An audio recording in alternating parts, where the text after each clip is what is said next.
In the Battle of the Blackwater, Sir Mandon Moore tries to kill Tyrion Lannister. Tyrion survives and emerges wondering who was behind it all.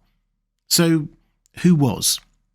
Hi everyone, this is Robert. Welcome to In Deep Geek. On this channel we cover A Song of Ice and Fire in depth, as well as the other parts of George R. R. Martin's wider world of Ice and Fire, Game of Thrones, House of the Dragon and Dunk and Egg. If that sounds good, there's a subscribe button around here somewhere. This video is jointly produced with History of Westeros. Please do check out their excellent podcast and YouTube channel. There's a link in the description. Amongst the many literary genres that George R. R. Martin has mixed into A Song of Ice and Fire is the classic whodunit or murder mystery. We have the attempt on Bran's life and the saga of the cat's paw dagger, the successful murder of Jon Arryn, where the reader is kept in the dark as to who done it for a long time, and so on. On both of those examples, we think we now have some kind of resolution. But on the attempted murder of Tyrion, we don't. Which doesn't stop us guessing, of course, and indeed it doesn't stop Tyrion himself from trying to work out who was behind it. But first, let's quickly remind ourselves of the scene. Stannis' fleet and forces are attacking King's Landing, and Tyrion, who is leading the defence of King's Landing, has launched his cunning plan with the wildfire and the chain across the mouth of the river. That worked as planned, but still, Stannis' forces are taking the fight to the Lannisters. In fact, at this stage, it looks like they might win. The defenders of King's Landing are starting to panic and flee in their hundreds, turning on their own commanders. Even the Hound has quit the battle, and now the wrecks of several ships have tangled together on the Blackwater, forming a bridge of sorts over the river, allowing even more of Stannis' forces to cross over and attack the city. In a last, desperate move, Tyrion himself leads a counterattack, finding himself on that bridge of ships, which is now breaking apart. He falls, and Sir Mandon Moore, the member of the Kingsguard who had been by his side throughout the battle, offers his hand to help, then, with no warning, attacks Tyrion. Tyrion dodges, but still gets cut across the face. That's how he loses his nose and gets that scar.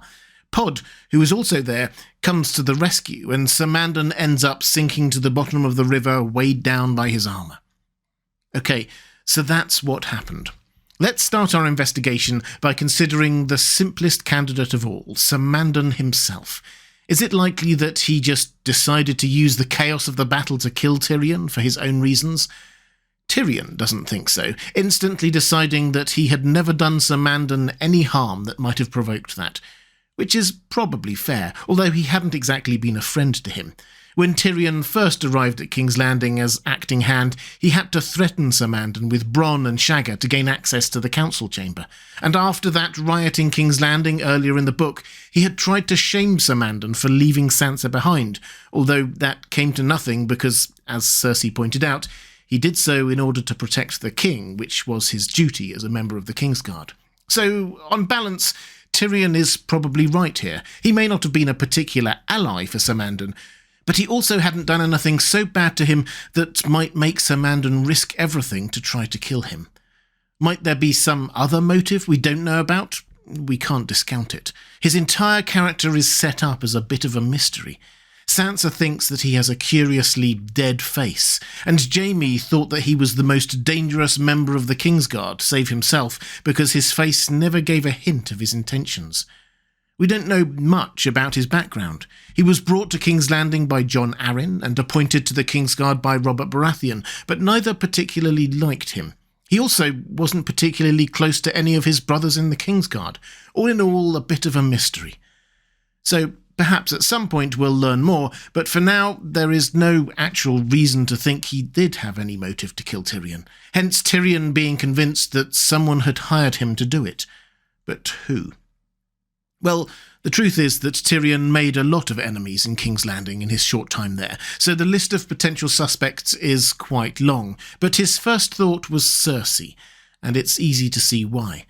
The two of them had been at loggerheads all of Tyrion's life. She had been a terror to him when he was a child, and now as adults things had got even more serious. For almost all of A Clash of Kings, Tyrion had been undermining her power base, foiling her plots, sending her daughter to Dorne behind her back, threatening Joffrey and Tommen, and countless other things.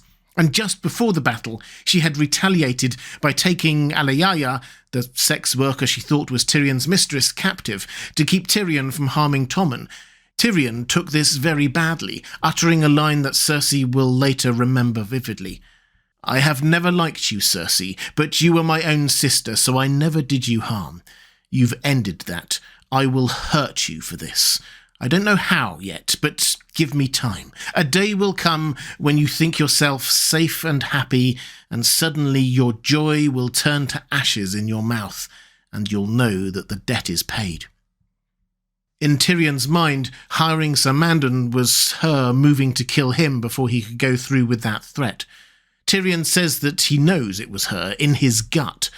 She is the first person he thinks to blame, and he never wavers from that view. In fact, all this is actually rather unlike Tyrion, who is normally very analytical in his approach, working through the options. He doesn't do that here. He just feels in his gut that it was her, then tries to find evidence to support that. It's a subtle insight into how, although Tyrion is very intellectual in his approach to many things, when it comes to his family, his emotions run high. Cersei definitely has motive and means to do it, and of course there's no question that Cersei is capable of murder, but there are a couple of pretty strong arguments against it, the first of which Tyrion himself has to acknowledge. Although Cersei does have a lot of control over the Kingsguard, and as Queen Regent they would follow her orders, Sir Mandon Moore is an odd choice to give the task to. Meryn Trant was loyal to her, and Boris Blount was when he was there, and Tyrion thinks Osmond Kettleblack was too, but not Mandon Moore. He seemed to be just loyal to the king. Second, we have the evidence that just after that point in the battle, Lancel Lannister reports to Cersei that the battle was lost, and she responds by telling him to find Tyrion and tell him. Not what you'd expect her to say if she thought Tyrion likely already dead. And although we see that from Sansa's POV, we do later of course get 12 chapters of Cersei's own point of view. It's not beyond George R. R. Martin to simply not have her think about her attempt to murder Tyrion in these chapters. He famously kept a lot of information back from us readers when we had Ned's POV chapters in Book 1, for example. But it is noticeable that she never once thinks about this, even when you might think that she probably would. She has 10 chapters in A Feast for Crows and 2 more in A Dance with Dragons, and in those chapters she spends a lot of time worrying about Tyrion in general, putting a ransom on his head and remembering the prophecy of the Valonqar, thinking Tyrion is trying to or going to kill her. If she had once tried to kill him and failed, wouldn't she think about it then? It seems likely. So, although there isn't any evidence to say that Cersei definitely wasn't involved, there also isn't much evidence to suggest that she was. Tyrion's knee-jerk accusation of her seems much more to do with his feelings than with his analytical mind. So who else might it have been? Step forward, Joffrey. Tyrion, of course, has never really gotten along with Joffrey, nor vice versa. While Cersei, Robert, Jaime and nearly the entire court enabled or turned a blind eye to Joffrey's worst behaviours, Tyrion was nearly alone in standing up to him. Tyrion has slapped Joffrey twice, both times in front of others, meaning the sting to his pride must have hurt even more. The second time was after the riot in King's Landing, which saw Tyrion blame Joffrey for inciting the crowd, which he almost certainly was indeed guilty of. Tyrion called Joffrey stupid and slapped him several times, not just once. Joffrey was incensed. And there are other times where Tyrion made Joffrey look stupid or small, even in that very Battle of the Blackwater where Tyrion reaches up to snap Joffrey's visor shut, basically telling him off for keeping on opening it. So Joffrey had reason to dislike his uncle, and he also has form in hiring someone to murder for him. He's the prime suspect in hiring the Catspaw assassin to attack Bran. That was before he was king, but now he is king. He doesn't actually have to hire anyone anymore. He can just tell a member of the Kingsguard to do it. He frequently used the Kingsguard to beat and humiliate Sansa, who he was betrothed to, so is it really a stretch of the imagination to think he would tell Mandon Moore to kill his uncle Tyrion? Mandon Moore has shown that he was loyal to Joffrey, so it makes sense that he would choose him, and Sir Mandon would obey without question. Like his mother, Joffrey thus has motive, means, and proven willingness to murder through others, but also no actual evidence against him. We should probably note at this point that the TV show heavily hinted that it was Joffrey. Tyrion and Cersei basically have a conversation about it all, and she says it wasn't her, and the only other person with authority to order the Kingsguard to do something like that was Joffrey, so, well, that obviously worked for the TV show, but it doesn't necessarily mean that it's the case in the books. So let's look at our third candidate, Littlefinger. Whether Peter Baelish is capable of murder is of course not a question at all. He quite clearly is, just look at Jon Arryn. And his motivation to kill Tyrion is also fairly straightforward. Littlefinger framed Tyrion for the attack on Bran with that dagger, and Tyrion basically tells him to his face that he knows. Tyrion then also outmanoeuvred him in court politics when lying to him about potential marriages for Tommen and Myrcella. And perhaps most importantly of all to Littlefinger, Tyrion was in line to be marrying Sansa. And by this point, Littlefinger had already developed an unhealthy obsession with her.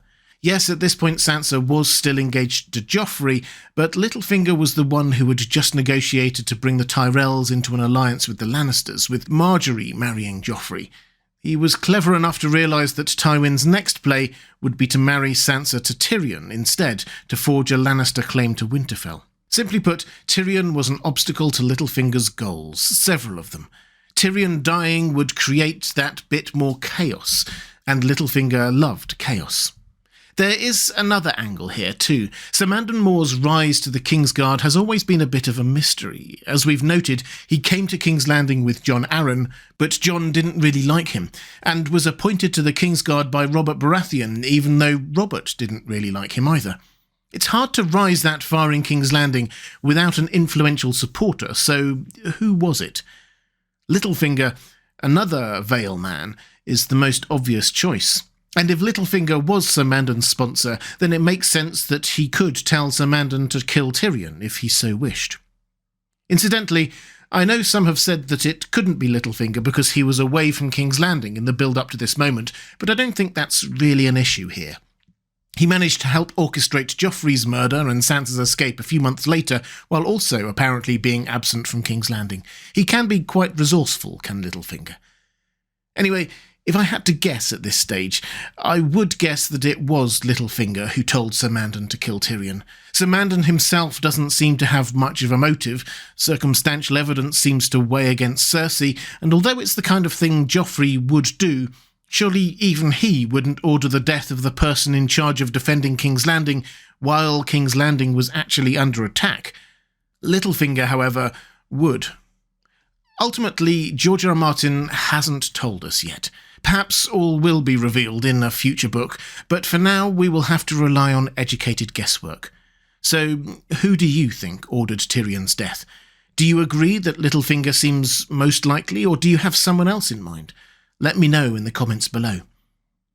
If you'd like to see more videos digging deep into the world of A Song of Ice and Fire, there's a playlist appearing now on the left of your screen. Or to support this channel, the best way to do that is by clicking on the link on the right of your screen to my Patreon page. That's all for this time. Thanks for watching. I'll see you again soon.